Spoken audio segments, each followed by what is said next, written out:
What's going on, everybody? Welcome back to another Zeal Cigar review. And I'm sorry, man, I've been gone for a little while. There's been a lot of stuff going on. I put a golf simulator in here, moved the back lounge around again, scheduling events. I mean, there's just a lot of stuff going on around here. And I've also filmed a lot of other videos, but they're a lot longer. They're going to be a lot longer format. So I wanted to kind of fill in some shorter videos because the last few I've put out were also a little bit longer form as well.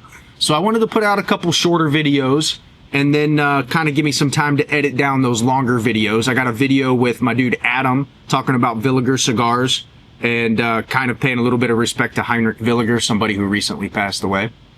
And then I have a really fun video with two really good friends of mine, Jim and Jackson, who are a local Phoenix cigar company. And you're going to start seeing a lot more local cigar companies featured by me and on Zeal Cigar Review. I have a whole shelf in one of my humidors that is just dedicated to local cigar owners here in Phoenix. And right now that's Sisters and Sticks, S&W, and soon, hopefully really soon, another company called Tavari. All three amazing cigars, and with Phoenix being one of the top 5 cigar markets in the world right now, I look for that to blow up even a little bit more. But look for those videos to come out a little bit later, because today I want to talk about a cigar company that uses tobacco and a specific cigar from that company that has two of my least favorite countries that grow tobacco: Costa Rica and Colombia.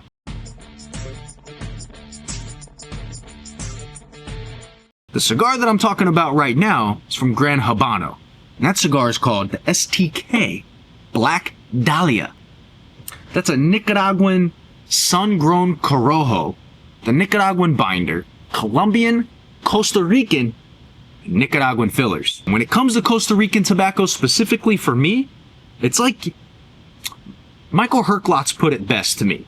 He said it's like using salt. If you're a chef and you put too much salt on something, it's not going to taste good. And if you don't put any salt in it at all, it's also not going to taste good. So Costa Rican tobacco can be kind of related to salt. When used properly, it can be a really great tobacco. But I've smoked Costa Rican puros, and I've worked with a couple factories that are in Costa Rica who are trying to work with us on coffee and house brand cigars. And I'll tell you, man, I didn't like any of them.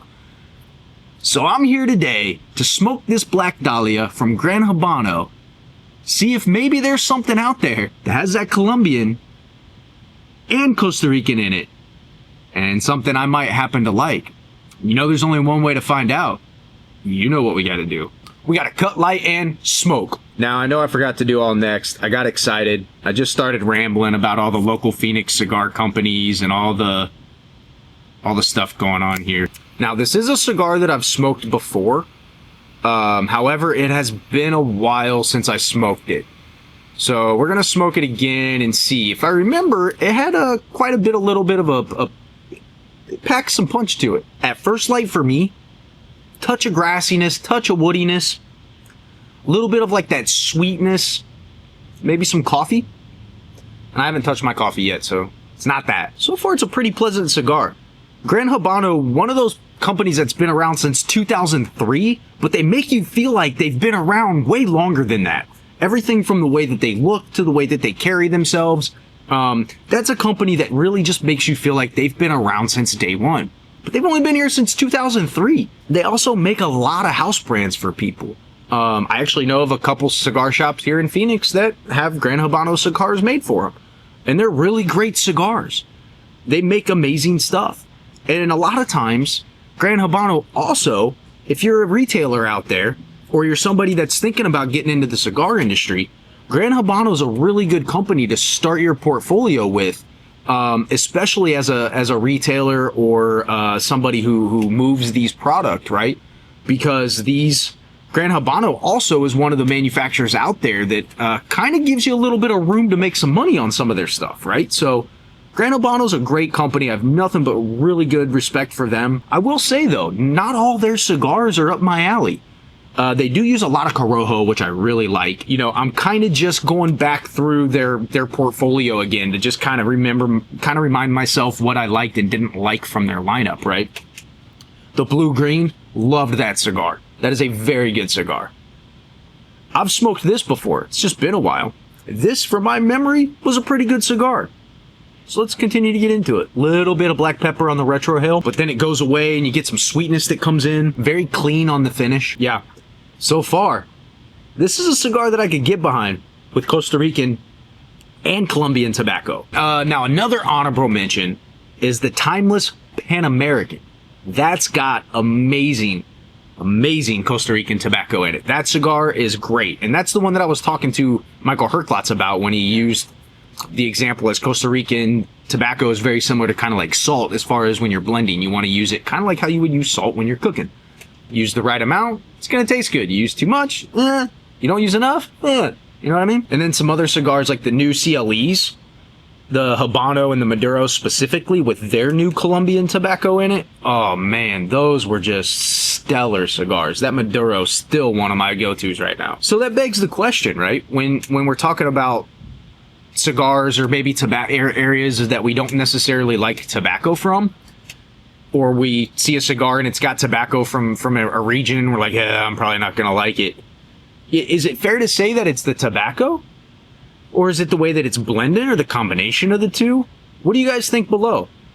Is it the fact that it's Costa Rican grown tobacco?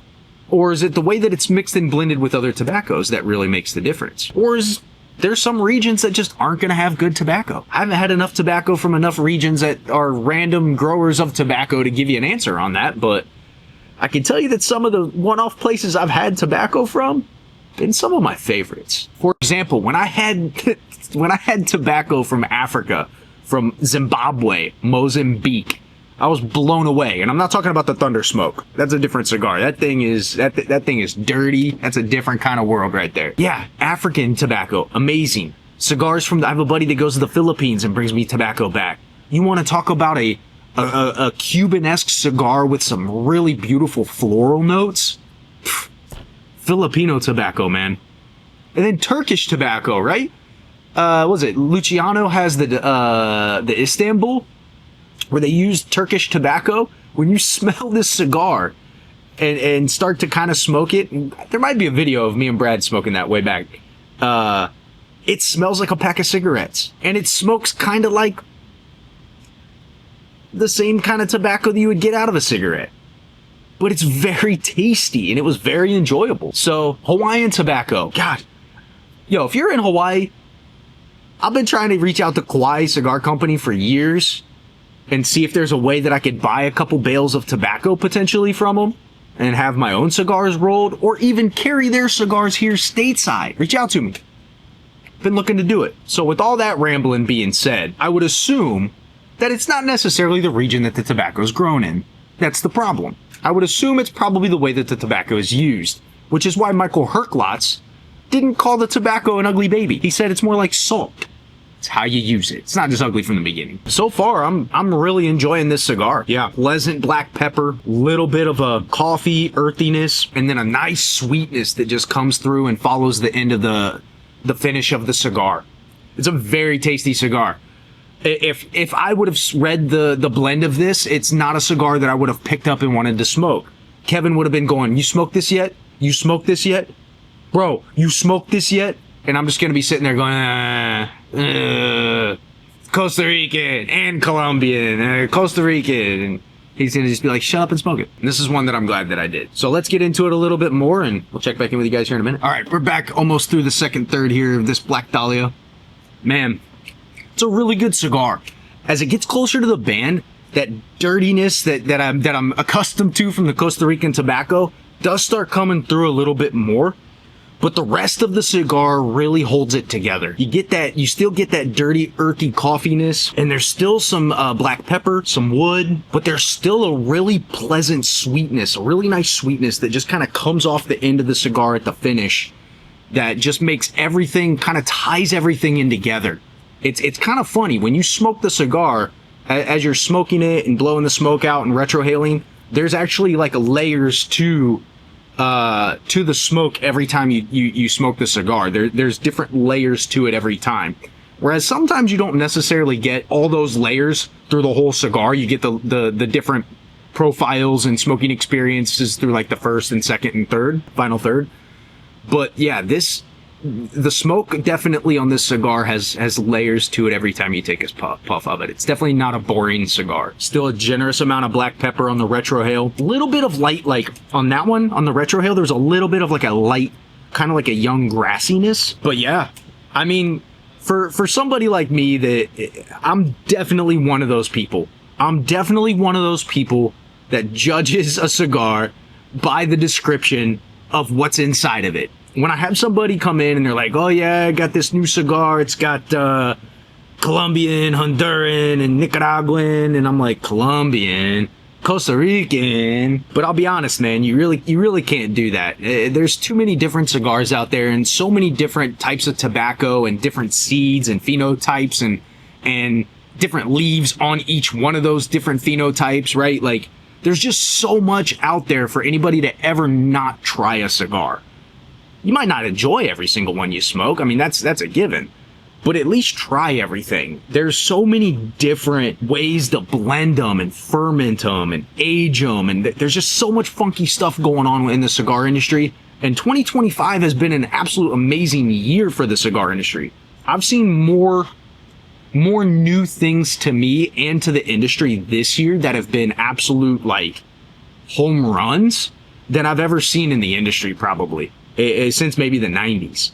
It's been a really exciting time to be a part of this, and I've almost felt a little overwhelmed with how much I need to get done. Not a good time to put a golf simulator in. You know, had to work out all the kinks. That's my excuse. That creaminess starting to come through on the leathery side. Yeah, I mean, the Black Dahlia, Gran Habano, they make amazing cigars. Like I said, it's a company that's only been around since '03, but it's gonna make you think they've been around as long as some of those prestigious companies that have been around longer than I've been alive, you've been alive, and we've known that the cigars existed on this planet. So, you know, with that being said, guys, I gotta get back to work. That's been the Gran Habano Black Dahlia, and be on the lookout. A couple new samplers from them. You know, good opportunity to try everything from Gran Habano, including the blue-green, which I really enjoyed. And with that, guys, I got to get out of here. Take it easy. Peace.